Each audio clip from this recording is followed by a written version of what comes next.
Karimnagar TRS ఇప్పుడు BRS దాని మీటింగులో చాలా రసాభాసగా జరిగింది. అందులో అక్కడ ఉన్నటువంటి జిల్లా నాయకులు మరి మాజీ మంత్రులైనటువంటి టీఆర్ఎస్ బీఆర్ఎస్ వాళ్ళని ఆ మీటింగులో అసలు మామూలుగా కాదు ఉతికి పారేశారు, నిలదీశారు. మరి కార్యకర్తల సపోర్ట్ కూడా అటు పైన కూర్చున్న పెద్ద నాయకులకు కాక, ఆ మాజీ మంత్రులకు కాక, మాజీ ఎమ్మెల్యేలకు కాక, ఇక్కడ నిలదీస్తున్నటువంటి వాళ్ళ మధ్యలో ఉన్నటువంటి నాయకులు నిలదీస్తున్న వాళ్ళ వైపే కరతాళ ధ్వనులు చేయడం, వాళ్ళని సపోర్ట్ చేసినట్టుగా మౌనంగా ఉండటం, ప్రతి మాటకి సపోర్ట్ కూడా కొట్టడం. మరి ఇది బీఆర్ఎస్ రాష్ట్రంలో ఏ పరిస్థితిలో ఉందో మనం అర్థం చేసుకోవచ్చు. ఇది జరిగింది ఎక్కడ? మన కరీంనగర్లోనే.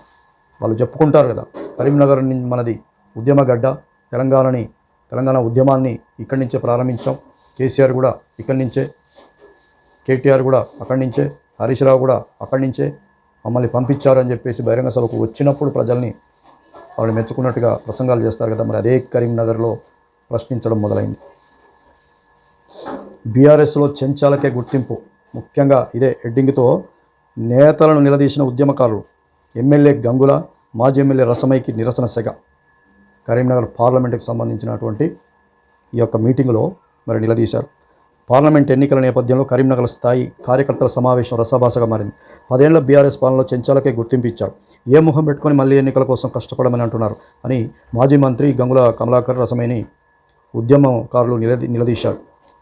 అక్కడ ఉద్యమకారుడు శ్యామును ఎమ్మెల్యే నేతలు బుజ్జగించే ప్రయత్నం చేసినప్పటికీ కూడా అది వాళ్ళు వినలేదు. పైగా అక్కడ ఉన్నటువంటి కార్యకర్తలు ఆ శ్యామ్ అనే అతనికే సపోర్ట్ చేయడం జరిగింది.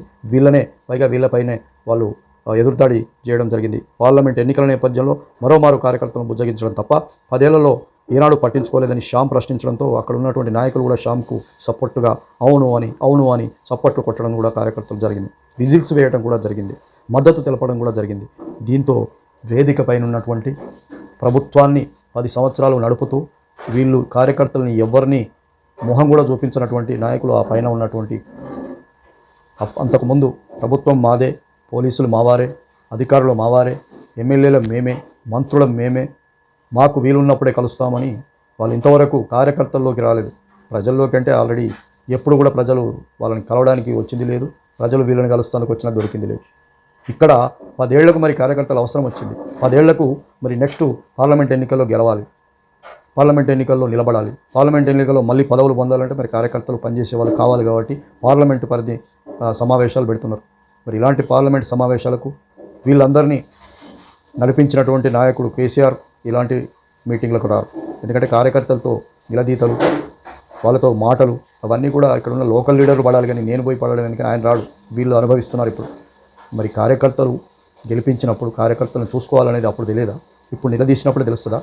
అయితే బీఆర్ఎస్ పరిస్థితి ఇది అంటే కరీంనగర్లోనే బీఆర్ఎస్ పరిస్థితి అనుకుంటే పొరపాటు. ప్రతి ఒక్క పార్లమెంటు పరిధిలో, ప్రతి ఒక్క అసెంబ్లీ పరిధిలో, ప్రతి ఒక్క మండల పరిధిలో కూడా ఇదే పరిస్థితి ఉంది. ఇంతకంటే దారుణమైన పరిస్థితి ఉంది బీఆర్ఎస్ది. మరి పార్లమెంట్ ఎన్నికల్లో సత్తా చూపిస్తా, నా దమ్ము చూపిస్తా అని కేసీఆర్ గారు నిన్న మొన్న ఒక ప్రెస్ మీటే పెడుతుంటారు కాబట్టి ప్రెస్ మీట్లో ఒక మాట చెప్పేసి వెళ్ళిపోయారు. మరి ఏం సత్తా చూపిస్తారు? అధికారంలో ఒక ముఖ్యమంత్రిగా ఉన్నప్పుడే సారు 16 అన్నప్పుడు అది 16 కాదు, 10 కాదు, సింగిల్ డిజిట్ 9కే పరిమితం చేశారు. ఇప్పుడు పూర్తిగా ఎమ్మెల్యేలు కూడా జంప్ అవుతున్నారు. కనీసం 30 మంది మీరు కాంగ్రెస్కు టచ్లో ఉన్నారు. కాంగ్రెస్ ప్రభుత్వంలో మంత్రులుగా కూడా చేరాలని చెప్పేసి వాళ్ళు ఉత్సాహం చూపుతూ లోపల లోపాయకారిగా చాలా వరకు వాళ్ళు లాబింగ్లు కూడా చేసుకుంటున్నారు. ఇది కేసీఆర్కి తెలుసు, కేటీఆర్కి తెలుసు, హరీష్ రావుకు తెలుసు. ఇలాంటి పరిస్థితి ఉంది. గ్రౌండ్ లెవెల్లో ఇలా ఉంది. తరిమి కొడుతున్నారు బీఆర్ఎస్ నాయకులను. మరి పార్లమెంట్ ఎన్నికలు 1, 2 గెలిచేది అనేదే బీఆర్ఎస్ వర్గాల్లో చర్చ జరుగుతుంది. అసలు కేసీఆర్ కంటే ఇంకా అలాంటి సమానమైన నాయకులు అనే కేటీఆర్, హరీష్ రావు, ఇంకెవరెవరో ఎవరున్నారో పార్టీకి బయటికి వెళ్ళాలనుకోని వాళ్ళు ఇంకొకరిద్దరు ఉంటే ఉండొచ్చు. మరి వాళ్ళు కూడా అసలు ఒకటైనా గెలుస్తామా బీఆర్ఎస్ నుంచి అనే ఒక భయం పట్టుకుంది. పార్లమెంట్ సమావేశాలు పెట్టాలి కాబట్టి పెడుతున్నారు, కానీ ప్రతి సమావేశంలో నిలదీస్తున్నాయి.